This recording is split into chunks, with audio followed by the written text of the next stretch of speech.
My name is Rishi Kumar. I'm from Diamond Bar, California, which is a suburb in the eastern side of LA County. And for the last 3 years, I've been working on the Growing Home, which is a suburban model of sustainability. That's my generic tagline, and it's kind of a permaculture demonstration site on a suburban scale. What kind of things are you doing at your permaculture demonstration site? The work that we've been doing at the Growing Home for the last 3 years has been to show people what is possible in a suburban space. So we've done a lot of work to the landscape around our home, changing it to implement a lot of these permaculture tools according to the permaculture principles. So we have swales, and we have terraced landscapes, and we have animals, and we're growing vegetables and fruit trees, and we've obviously improved the soil to a great extent and use that as a tool to educate our community about what they could be doing on the suburban scale, what they could do in their own homes. So our business has kind of changed directions multiple times over the 3 years. We started off doing a lot of tours, and we're doing these monthly potlucks, and that's evolved over time. Now I do a lot of teaching outside, so I go out to libraries and other local organizations. People invite me to speak at colleges, and so we do a lot of public education that way. We teach workshops that we organize ourselves or that other people organize, and the bulk of my time now is spent consulting with the Pomona Unified School District, which is the school district our home is designated for. And we're developing a garden program for a few of the schools in that district. Great. So it sounds like what started as just some simple changes on your lawn turned into a full-on career. And I guess we're just curious what you think contributed to your success. The things that contributed to my success were perseverance.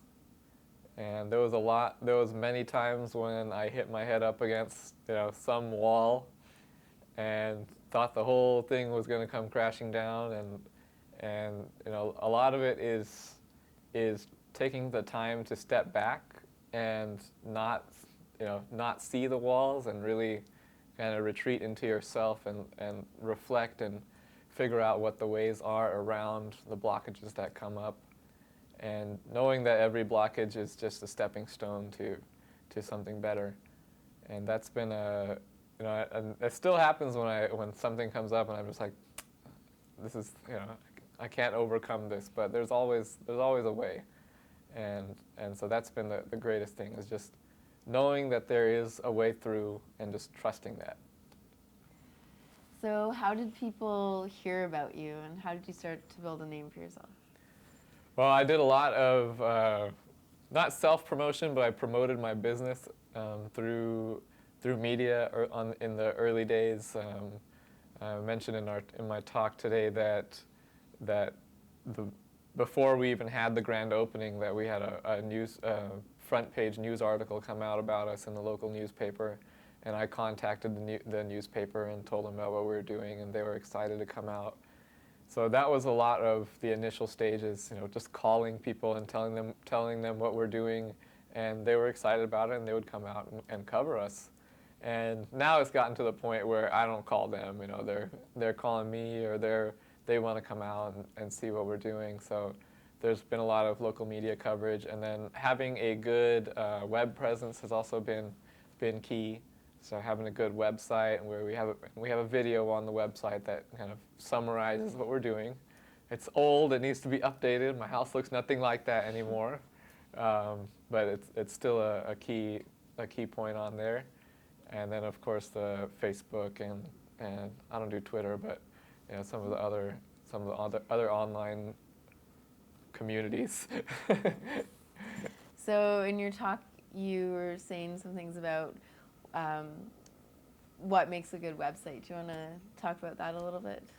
What makes a good website is being very clear, being very concise, giving people the information, exactly the information that you want them to know, in the glance of the glance of a screen. So we've been through. I've changed the website several times to try to keep tweaking this, but I think having a short video, short and sweet video of your project that really explains exactly what you're doing.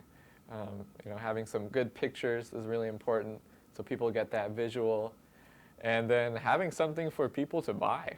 Because people will look at your video and they'll want to support you in some way, and you have to have something for them to purchase, and that's those are like just the key elements, I think. Having a good logo too. Branding is very important, and making sure that you're presenting yourself in a clean, clear way that is at the level of the people that you are at the level of your customers, right? So you want to project the image through your logo, through your branding, that attracts the people that you want to be your customers. And you mentioned hitting your head against the wall multiple times. What were some of those moments or some of those barriers you came up against? Well, just starting from the very beginning, when we had our grand opening celebration, I had planned that we're going to have this grand opening. We're going to get a bunch of people to come over, see the house. They're going to be inspired by what we're doing, and then we're going to get them to sign up for these 7 workshops that I've planned that were 1 week after another, right after the grand opening. And we have the grand opening, and the first part goes well. A lot of people show up. We had news media show up. But then when it came to people signing up for the workshops, it was just dead, just blank. I think maybe had 2 people sign up for a total of all 7 workshops. And so that was a learning experience for me, because I thought, hey, people will think it's cool and they'll immediately want to spend money with us. And it really took me a long time to understand that you have to build up a relationship of trust, and people need to really get a clear understanding of what you're doing, and you need to have some rapport with the community to get them to trust you enough to give you their money. So it was a huge learning experience, and I had never run a business, or I'd never even had a job before, so it was all brand new for me.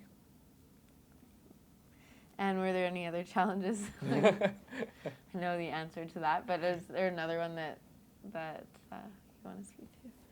Yeah, so just last year, we'd been doing tours and potlucks at our house, and our home insurance, found out about some of the business that was going on, and they came down and said, you're not allowed to do any of this, otherwise we're going to cancel your insurance policy. And so we had to make that was the point where I really had to make some major changes in our business, because that was where I was actually deriving a lot of the income.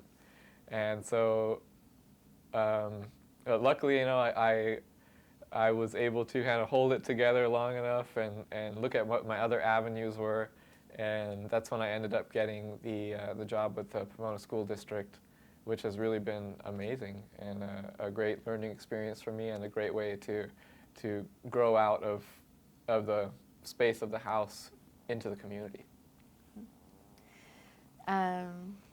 So what do those income streams look like? You talked about the different activities that you do. Yeah, we've developed multiple income streams since we started. One of them has been the produce that we sell, and initially we started off just selling fresh produce to people that would come to the house, and we found that to be very inefficient in that we were not adding value to the product that we were selling, so we weren't getting the most out of what we had, and also people were taking up a lot of our time browsing around. And so we've brought it to the point where it's all dried goods, so we're adding that value through drying, and we sell through our web store, which is much quicker for us, gives us larger access to the national U.S. market, so we have orders coming in from around the country. Then there's, of course, the school district consulting job, and so that's been a pretty large bulk of my income recently. and as well as that, organizing classes that we host. And that's something that I'm still developing, and something that's still, that we were really only able to get rolling recently, now that we've built up this really good rapport with the community, and we have a lot of people on, just having enough people on the email list to fill up a class has been a major thing. And so that's still developing, and then aside from that, the public speaking has also been a pretty large portion of the income stream. And that has actually built up primarily through the LA County libraries. And the libraries are all connected. And so once you teach at one, the other ones find out about you. And so now I'm kind of on this rotating schedule, because they'll only hire you once every few months. And so, I'm at this library one week, at this library another week, at this library the next week. And so they have me on this kind of rolling schedule. And those are the primary income streams from the growing home. And I also additionally got a job at the LA Arboretum because of the work that I'm doing. They hired me as a part-time over there. And is there anything that you would do differently if you could go back and start this process again? What I would do differently if I were to go back and do it all over again would be just to take more time to keep myself centered, because I find that in the work that I'm doing, there's a lot of people and there's a lot of kind of energy flows that are pulling me in different directions. And there was a long time period where I didn't take enough time to make sure that I was centered and healthy and had enough energy to do all that stuff. And so for almost a year I was kind of running on fumes, and until the point where it kind of all just crashed and I had to take a 4-day vacation to San Diego. And now I make sure that I take care. I'm always trying to take care of myself, making sure that I take 1 day off a week, and making nothing should interrupt that 1 day off. You at least need that 1 day to rest and kind of restore your energy. And I really use that day to, I don't want to look at a garden on that day. Even though I love gardening and I love what I do, but you really got to get out of that mindset for a day. Don't hang out with permaculture people. Don't talk to gardening people. You can go on a hike or something, or I'll go rock climbing, or just sit around and do nothing. But make sure you take that time for yourself, and don't burn yourself out, because if you're burned out, you don't help anyone. Well, good advice for everybody. I guess you're in a pretty specific niche, like American suburbs. Yeah. And what do you see? Are there opportunities for other people to do what you're doing, or in this kind of world of suburban permaculture? Niches that aren't being filled. I think the whole suburban permaculture, or whatever you want to call it, market is completely open. I mean, I'm the only one I know in my area who's going out and educating people about these kind of things. And that's just one piece of it. Education is just one piece. Then you need someone to actually go and put it in, or you need someone to go and maintain it, or whatever it is. The whole thing is open, because the need for it is incredible. And there's a lot of businesses that I see that could be developed in the suburban area, and there's just not enough people. I mean, there's too many people calling me. I have to tell people I can't come, or I can't do it. So there could be 10 more people in my community doing what I'm doing, and I just haven't been able to really find those people who are passionate enough and determined enough, and have that drive to do the same thing. So is there any other piece of advice or insight that you give to somebody that's trying to do it? The best piece of advice I could give someone who's trying to start this is just to start with what you have. I I didn't even, the only thing I knew about permaculture when I started was sheet mulching, and I hadn't really grown any vegetables. I had spent time on a farm in India growing rice, but that doesn't really apply to the suburbs. And I had, there was a house available, and there was, whatever that land around that house, and just do the most with what you have. And it may not, that might not be the end point. Like, I don't think I'm gonna spend, the rest of my life trying to make an empire out of a suburban house, but it's been the gateway that's opened up a lot of opportunities for me. And the main thing is you just gotta, take something that's ordinary and blow people's minds with it. Make it so that no one can question the importance of what you're doing. No one can question the beauty of what you're doing. And no one can question the truth that you're bringing.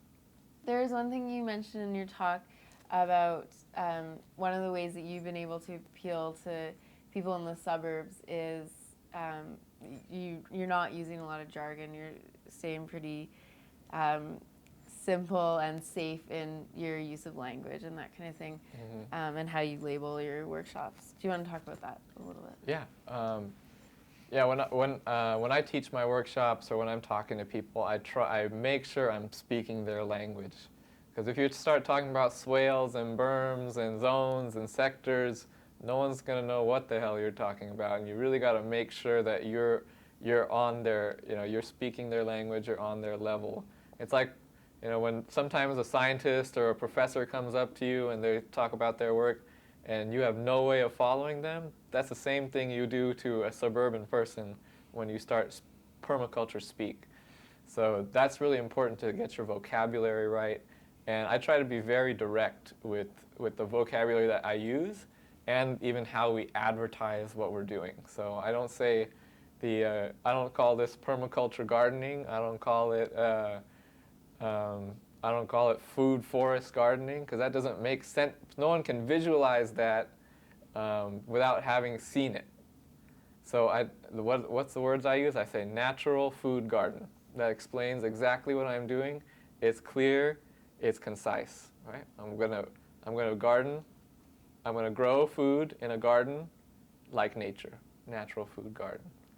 So that's a really important thing. And then the other important thing is to not insult people, do not threaten people, because when I've had this experience a lot with my family and I don't even tell, and I'm not talking to them. I don't tell them to do any. I don't tell them to take out their lawn. I don't tell them anything. But just me being around, they're like, I'm not going to take out my lawn. I'm not going to. No, I won't bring manure here. And I'm not even saying anything. So just, they see any change to the status quo is generally seen as a threat. So you can't threaten, on top of that. Like you can't tell people that their lawn is dumb and that it takes too much water and that they should eat this way or that way. That doesn't work. The way to get people to change is to show them. And we have a word in India called acharya. They call a teacher an acharya. And an acharya is someone who shows by example. And that's something that I've really found to be very powerful, is that you lead by example. Whatever you do, if people see the value in it, then they're going to follow that. So just show the value, and make it amazing. Don't do a half-assed job.